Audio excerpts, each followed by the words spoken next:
Episode 7 is about the circle of five. And so I've heard Les Brown talk about this, Brian Tracy, Zig Ziglar. The 5 people that you're around the most determine your future. And so I am rereading The Slight Edge by Jeff Olson. And it just so happened that today's reading is about the law of association.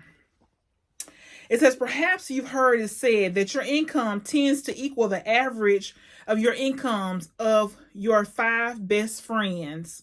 It's true, and the same principle applies not only to finances, but to every aspect of your life. Your level of health will tend to be about the average level of health of your 5 best friends. Your degree of happiness will tend to reflect how happy your closest friends are. Your personal development will be about the average level of personal development of your 5 best friends. Your relationships, financial health, attitudes, level of success in your career, and everything else about your life will tend to be very close to the average level of each of these conditions in your 5 closest friends and associates.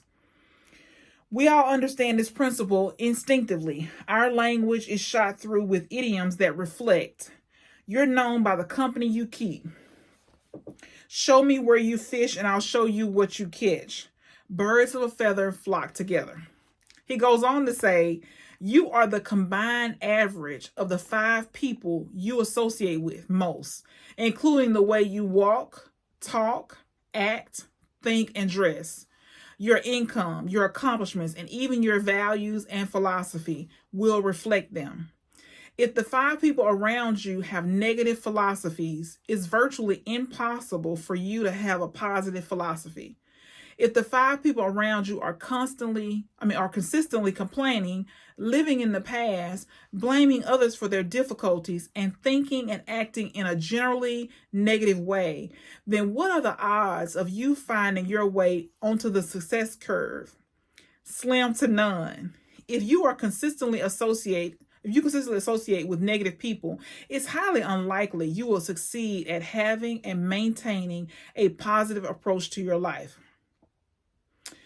When I was busy, this is Jeff Olson talking, being Gorgeous George, the beach bum, I was also busily hanging out with a crowd who, frankly, were not really going anywhere in their lives.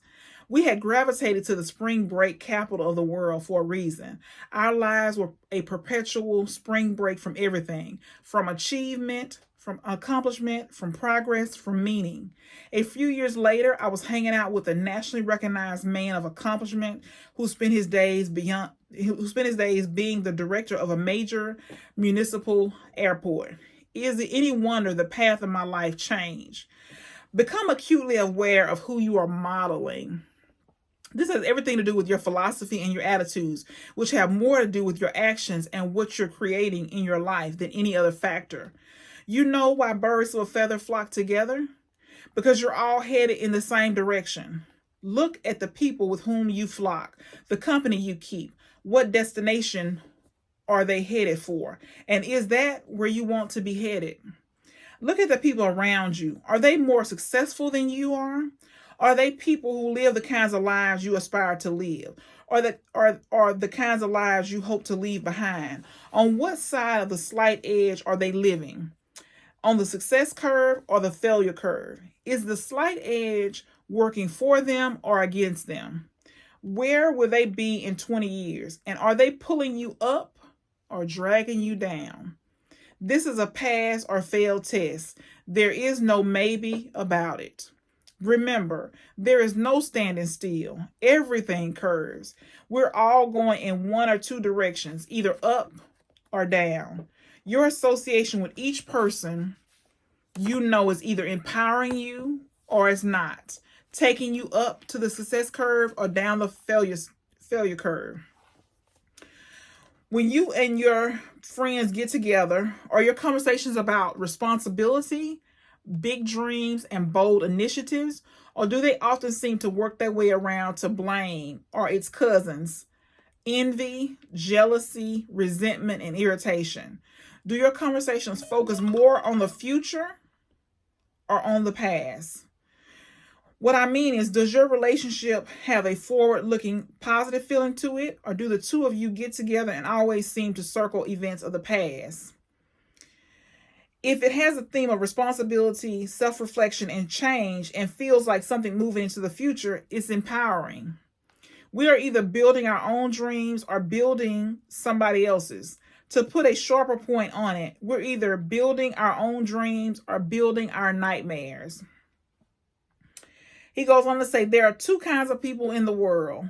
There are those who brighten the room the moment they enter with their positive energy and excitement for life. I call them givers. And then there are the takers, those who seem to actually dim the room with their lack of excitement and depressing outlook on life.